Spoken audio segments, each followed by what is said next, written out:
Hi everyone, so today I want to talk about myself. Or rather, I want to talk about my videos. Specifically, I want to address all the things I've said in my videos that were wrong or bad or just kind of lame, and have all of these things pointed out in one place so people can know about all the mistakes I made and that I make mistakes. Why am I doing this? Well, it's because, although I've barely started and have barely any audience, I think a notable chunk of my older videos are kinda bad, and it's just going to bug me more if I don't go about telling people that they suck and that they should not listen to them. But I also am going to do that well-worn YouTuber trope, wherein, in telling you that I am aware I was blatantly incorrect in the past, I tacitly imply that I have improved and that this makes me a more credible source of information now in some way than I was previously, even though I am just as error-prone a person as I was before, and probably haven't improved all that much at all.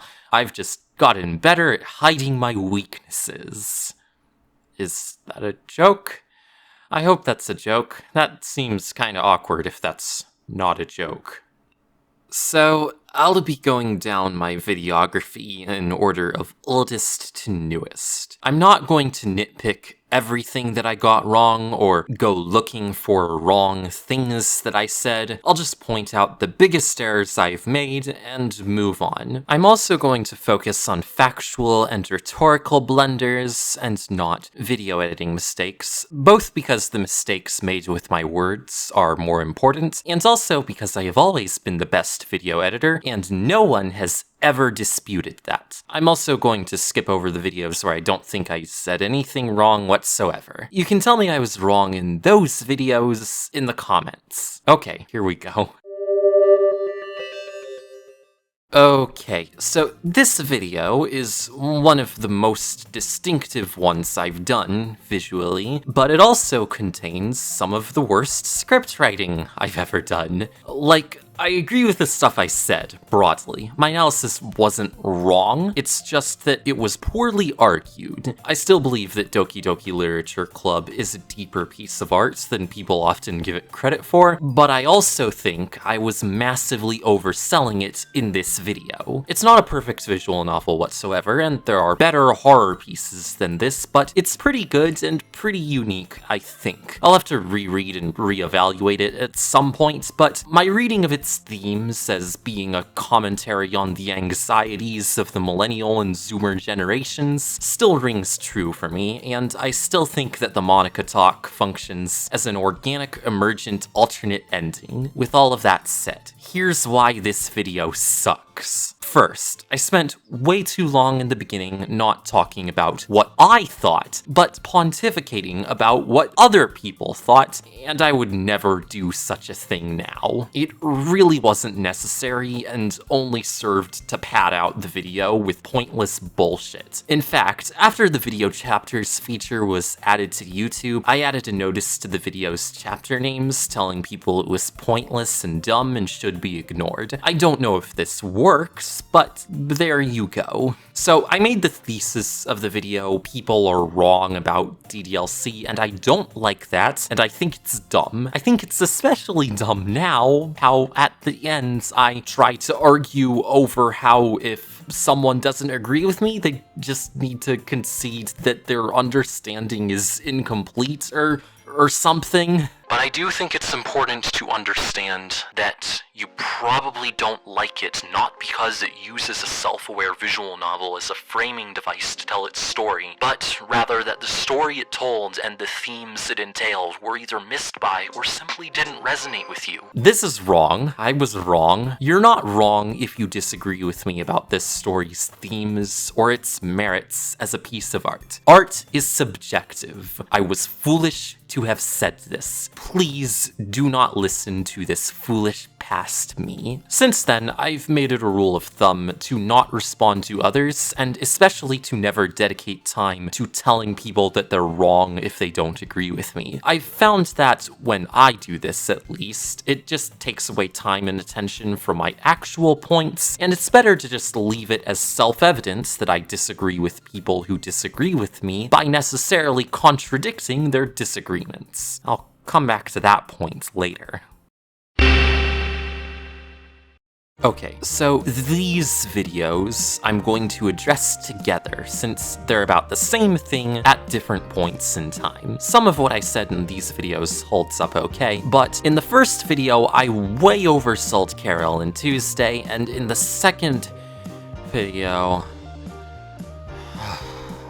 My first video goes over how I think it's interesting that the show is criticizing content platforms for leaving everything up to their algorithms, and that video is fine, I guess. The points I made follow a logic. I don't really have an issue with how they were argued. Cool, but here are the problems I have with the argument. Firstly, I would never compare Carole and Tuesday to fucking Blade Runner nowadays. I mean, I might try to say it's trying to be like Blade Runner in some way, but it is definitely not Blade Runner. It does not hold a candle to Blade Runner. And although I haven't finished Cowboy Bebop, Carole and Tuesday is absolutely not anywhere near as good as Cowboy Bebop. For reasons. It's also not anywhere near as good as Space Dandy. I haven't finished Space Dandy either, but what I've seen of it is pretty neat. I'll finish it sometime. It is better than La La Land, though. I stand by that, but not that much better. Secondly, I was far too optimistic about the possibility that I could overcome the trials and tribulations of the YouTube algorithms. After nearly 2 years of doing this and struggling to gain any attention doing anything, I am not quite so cocky as that.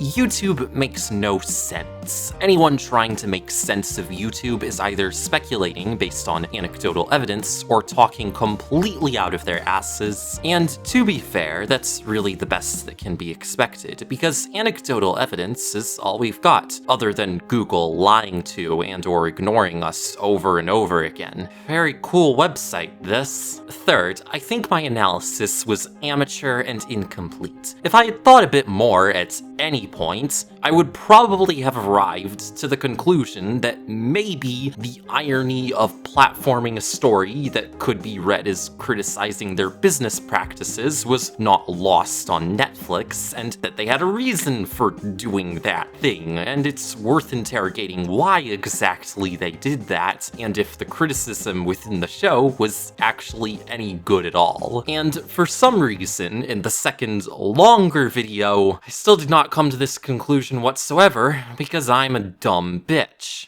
So the second video about Carole and Tuesday, which I made earlier this year, is longer, better edited, and more complete, but I still had some kinda bad takes. The basic summary of the video is I go about drawing parallels between the musicians in the show and real-life leftist YouTubers, and then make a bunch of mini-conclusions in between, most of which are only tangentially related.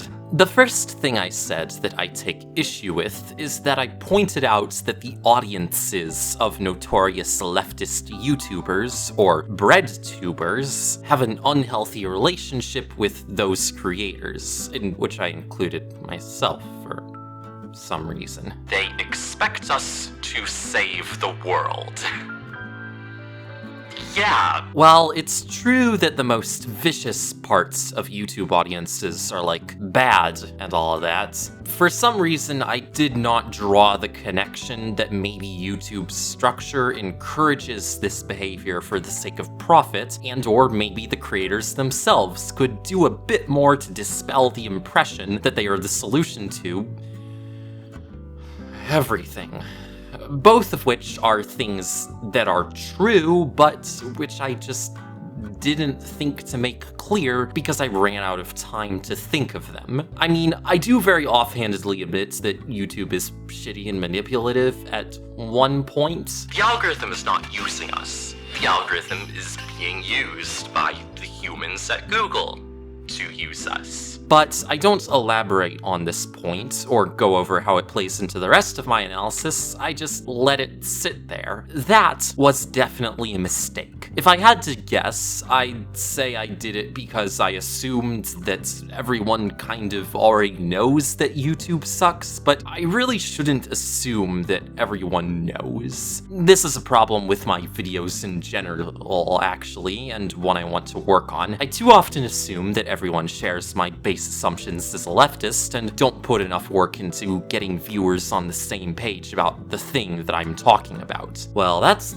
definitely not going to become important later. If you want a better overview of the problems with the impressions that the supposed BreadTube fosters, I'd recommend having a look at Space Commune's documentary, WTF is BreadTube, which got me to admit that I was wrong about things. I think I stopped short of criticizing BreadTube directly in this video, in part because, to be honest, I like BreadTube. I like Harry and Natalie and their brands, and most of all of these other people, and I didn't want to antagonize them. And I think I was still under the naive impression that if I did enough work, I could join their ranks or something. I mean, Jack Saint still follows me on Twitter for some reason, but that's just a thing that happens because Jack Saint's presumably a pleasant individual who happened to like the look of what I was doing. It's surely not because of anything I actually did, and it also doesn't make me superior to anyone whomst Jack Saint doesn't follow on Twitter. If your favorite YouTubers don't follow you back, you are cool and valid, and you don't need to pester them to follow you. In fact, please don't do that. Going back to the fictional anime algorithms, though, I think I read way too much into my analysis that isn't really in Carole Tuesday at all. Like, I go about conflating the anime's redeemance of Tao with redeeming the use of technology, but I kind of missed that the entire arc here is about Tao throwing away his toys. Sure, he wanted to make art with technology, and he thought that was possible and a good idea, but by wiping the relevant data and deleting the AI that Schwartz was trying to exploit, he kind of tacitly admits it was a fool's errand. I mean, sure, I sure do want to say that it is possible to create valid art with algorithms, and it's just that Tao was co-opted by the neoliberal capitalist establishment around him, and maybe I could make a compelling argument for that being the case, but that's just not what the show is saying. Another thing in between here and there, I minced too many words about Carole Tuesday's trans representation. I rightly said it was bad, and I accurately said why it was bad, but it's bad, and I really shouldn't have tried to go about reading it as a good faith attempt to portray us positively. It's just not good. Yeah, it's better than most other trans representation. The more I think about the show, the less inclined I am to believe it was meant well. Just in general, I stopped short of criticizing the show when I probably should have been the harshest on it, because I like Carole Tuesday, and I tend to be far too hesitant to be hard on things that I like. For instance, a friend of mine pointed out that the show's criticism of AI is half-hearted and incomplete, and yeah, it definitely is, and I did not mention that. Like, why does the story talk so much about the implications of using automation for content creation and political polling, but at no point discuss it in other areas, despite it being so clearly obvious that this entire world depends on automation? A shitty song made with an algorithm isn't going to kill anyone, but a shitty self-driving car sure will, and Carole Tuesday never talks about that possibility at all. A self-driving car only fucks up once in the entire story, and it's because someone intentionally fucked with it. Why does the show end like it does, with a concert, instead of meaningful activism or protest or any kind of systemic change? Well, it might be because, as I said in the video, it sure is nice to think that a bunch of artists getting together on a big enough platform could just convince everyone to be nice, even though that's obviously not the case. It might also be because Carole Tuesday is kind of neoliberal recuperative bullshit, and I don't bring that up at all because I don't know. It might also be why Netflix was willing to broadcast this thing that could be interpreted as directly criticizing them, because recuperation. I could go on. This video is bad. I said some things in it that I like and agree with still, but this video is still bad. Both of these videos are bad. I hope I explained why. Moving on. I'm not going to talk too long about this one because no one has seen it. Okay, some people have seen it. Anyway, I meandered on for too long in this video. I think my analysis here is kind of correct, but it's poorly organized and lacks a central thesis. I was trying to imitate movies with Mikey, stylistically anyway, but it didn't really work at all and the video got confused. Like, I still agree that a modern-day adaptation of Heathers would work best and make the most sense if it protagonized queer and marginalized folks, and that JD has a point, even though he's a suicide bomber, and so on, but the video is just generally not well argued and not good. My onegashimasu at the end is adorable, though. I'm an adorable, cute anime girl. Praise me, darlings. This video has the same problem as the previous video. It lacks a clear point, it goes on for too long, meanders too much, and I was trying way too hard to imitate the writing style of another YouTuber who is not me. In this case, Super Eyepatch Wolf. On to more specific issues. The Twitter joke at the beginning is amusing, I suppose, but on top of the AMV intro, it's too much time I spend showing off how clever I am, instead of arguing the actual points. It's not inherently bad, I guess, because the intro does subtly foreshadow my later analytical point that using violence to shut down genocidal violence is maybe a thing that people should do, which was my intention. You may not engage in the targeted harassment of someone, or incite other people to do so. But it's bad for YouTube because more lead-in time means a bigger window for people to lose interest and close the video, and the analytics seem to reflect that. Other things. I should not have bothered making the point that if you think Symphogear isn't gay, you're wrong, not because it's not true, but because saying so was pointless. I was trying to preempt homophobic comments, but I've realized now that these sorts of people aren't worthy of dignifying with a response, and also you're going to get these comments anyway, so whatever. All that did was get me a few more comments from people saying, "Oh, I'm sorry for being cis and straight. I guess that means I can't watch Symphogear, even though I totally understood that it's about lesbians completely fine." That's just fucking annoying. Also, the video is too fucking long. It would have been much better if I had split it up into 2 videos and then polished the script further to make my points clearer and more focused. I may revisit Symphogear at some point, so hopefully I'll get to fully rectify this video's failing then. However, I have gotten a lot of comments telling me that the video made some folks want to watch Symphogear. Cool. Mission accomplished.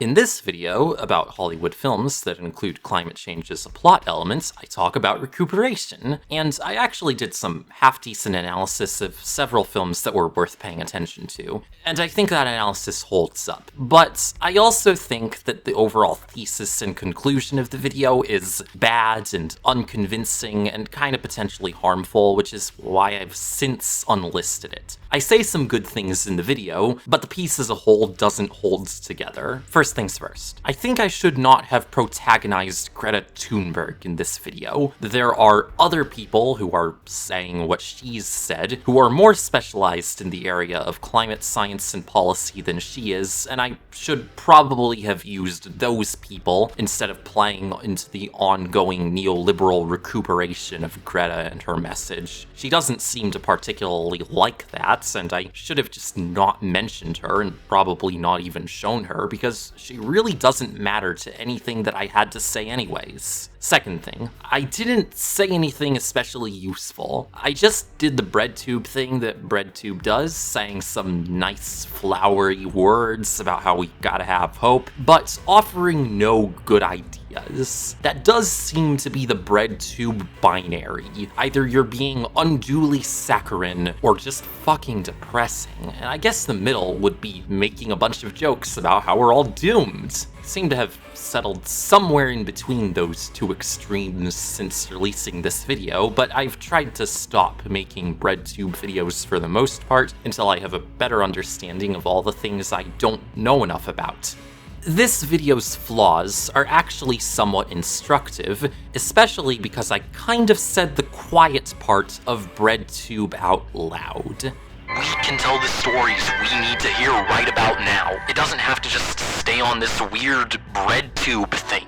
We can tell stories about climate change, about capitalism, about class, about privilege, or lack thereof.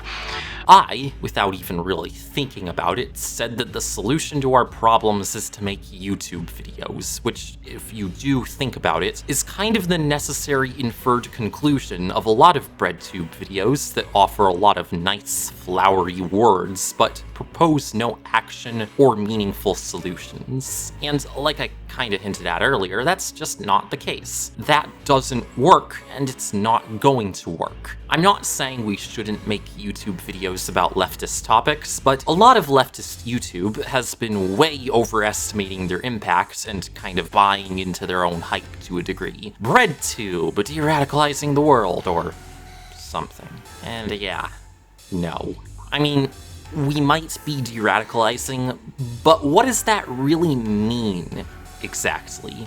It just means we're convincing people to stop watching right-wing YouTube and watch left-wing YouTube instead. Caleb's journey from alienated alt-right media consumer to, well, still alienated, but now a left-wing media consumer, was the narrative. White male rage was streamlined to white male woke. It was declared a victory. His alienation wasn't the problem. His problem was that he was consuming the wrong media. Again, I really do recommend watching that video I mentioned earlier. Also, even if you're to accept that my video might have some use in the way of swaying a few people from watching reactionary content, I wouldn't say so. I didn't really make any substantive claims in this video, I just say capitalism bad over and over again without explaining how or why capitalism is bad. And that only works if you already agree with me that capitalism is bad. So that's probably why everyone who's praised me for making this video seems to have already been a leftist. So this video not only sucks in the regular BreadTube way, but also fails at doing the regular BreadTube thing,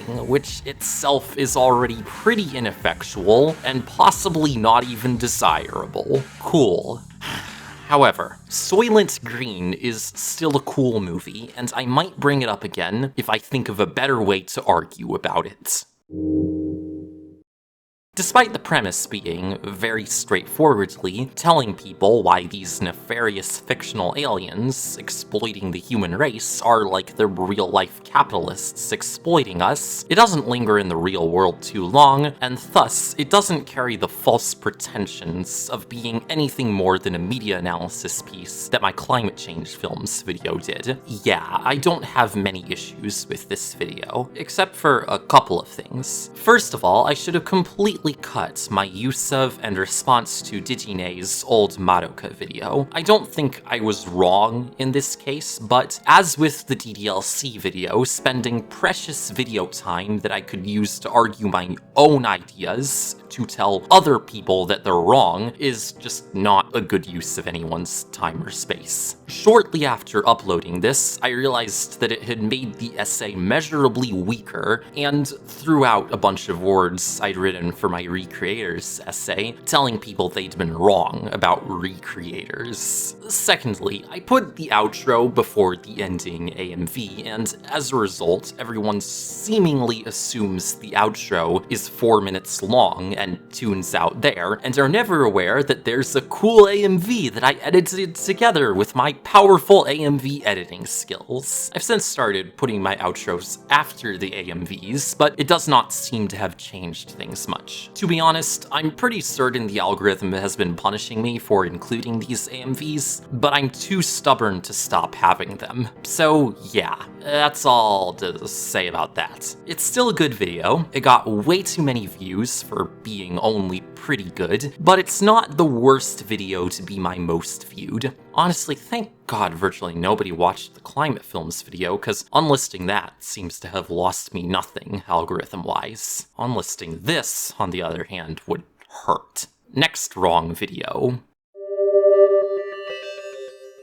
I say that, but this video is actually mostly right. I make a coherent argument for capitalism sucking this time, and I also make a pretty strong argument about the movie I'm analyzing. However, I'm really pissed that this one got copyright striked and lost about a month's worth of views. Please watch this one? Please. Maybe. At least until I decide that this one also sucks. But anyway, the only issue I have with this video is the ending. Remember what I said earlier about the two extremes of BreadTube being crushing depression and flowery words, and the middle ground being making grim jokes about how fucked we are? Well, after the climate change in Hollywood video, I thought long and hard about how to resolve that tension, and somehow the solution I arrived at was to do all three of those at once. Even if we die, it'll be okay.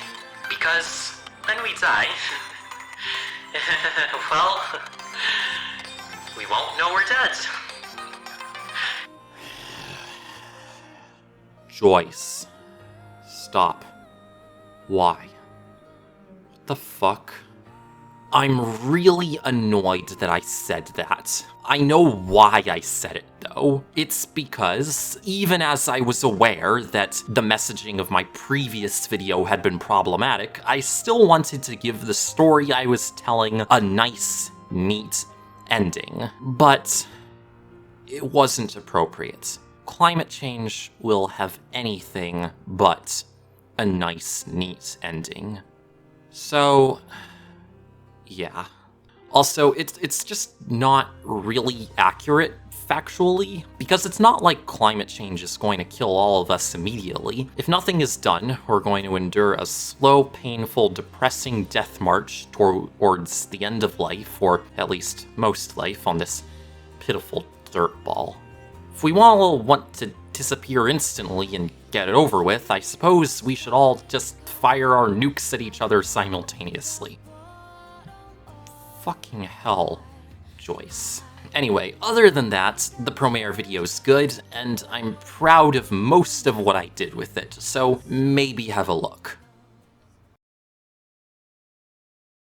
So I have to give this video an ending, huh? Well, I'm used to giving my videos nice, neat, tidy endings, but I don't have a nice, neat ending that ties together all the stuff I said. Do have a bit of a weird story, though. So, my ex told me to fuck off last year because things were going badly between us and stuff. And I did that, and was able to do that entirely thanks to the support of everyone around me, both my patrons and viewers online, and new friends I would meet once I had moved. It's really not hyperbole to say that the internet has now saved my life at least twice over, after all I've done and gone and fucked up, and like, I really can't be bothered to count all those times. What I'm trying to say is thank you. Thank you, everyone. Thank you, all of you, for helping me to continue on. My ex, my patrons, my friends, and everyone. It's not really what I want to say, though. You see, my ex is also a small-time YouTuber. I'm not going to say who they are because I don't want to personally identify them, and there's still shit between us, but a few months ago I checked in on their channel. They had this really interesting, cool, artsy video up. I can't really describe it, but I can describe the quality of it that struck me as fascinating. It seemed to me to reject the impulse for a nice, neat, tidy ending. It felt to me like it was avoiding closure. And it made me uncomfortable. It made me question a lot of things. It made me question myself, my ex, my life, and our relationship and all that. But most importantly, it made me question my artistic choices. It made me question my pursuit of closure. Every video I've made seeks closure, and sometimes that's good. Sometimes some closure, some flowery words, that's good. Closure can help us make sense of things that don't make any sense. It can help us understand things beyond understanding. Closure is a part of how we make sense of our lives and the world, and that can be necessary and good. But perhaps sometimes it isn't. Sometimes There just aren't easy endings for us, and we have to figure out how to cope with that. Sometimes trying to contrive a nice bow on things isn't helpful, isn't honest. Sometimes that's just something we have to be okay with. I used to really resent stories that don't have nice, neat endings, but I've become a lot more attracted over the years to those sorts of stories. Playing through Night in the Woods for the first time, I found the climax upsetting, almost traumatic even. Watching May fall apart emotionally in a manner that felt all too familiar. Watching May live through something traumatic and confusing that she doesn't understand, and then to survive, only to leave it understanding nothing any better than she came into it, and having to be okay with that. It's not going to be okay, and we're not going to understand, and we're going to have to be okay with that. I'm no longer under any delusions that anything I do or say matters to the world or is going to change the future. But I do know that what I say matters to you, or else you wouldn't be watching. And in exchange, I ought to be honest. I thought for a long time that I owed my audience happy endings, but I'm not sure that's the case anymore. I don't think I can honestly commit to offering closure and comfort always. I'm not saying I'll never end anything nice and neat and tidy again, but I am saying I'll be more open to not ending things. So, in the interest of honesty, I'm not going to give you answers. This video won't have an ending. You're going to have to wait till next time. Bye. Credits. Oh, and last thing, the article that I mentioned in the Rent a Girlfriend video that my good friend Raghava wrote, or rather is writing, still hasn't been published yet, and I do not know when it will be. I really shouldn't have written that video assuming the article would be out. Also, I conflated aromanticism and asexuality in that video. Those two things are two different things. Ruka is probably both to some degree or another, but I should have cleared that up. Anyway, special thanks to Ada, Just Ada, Adsy, Alf, Andrew P, Sabitsuki Flo, Athiet, Ava Coddle, Awu, Basklin, Battle Corgi, Benedict Amendolara, Cassandra, Diso, Eli Bergmoss, Elvinoob, Emily, Firesteel, Flim Flam Burge, Fufox, Funami-C, Genevieve, Greg Dean, Hikari no Yume, I'm a Dumb Baby, Justin Duck, Lida Fawn, Lily, LJL, Luke B-Man, Mateo Menta, Mira Uden, Misia, Nishwert, Nick Gothic, Norty, Nye, Racing Game Archive, Rose Nightingale, Ruka Kali, Sam, Sauyirs Russell, Scimitar, Silver, Sleepy Slug, Tis, Tony Yen, Vile Lasagna, and Zen. Thought I'd thank everyone this time, since it's a new year, and I will be counting on all of your support into the new year and further. Although it's not really a new year, that's just a social construct. Okay, bye-bye.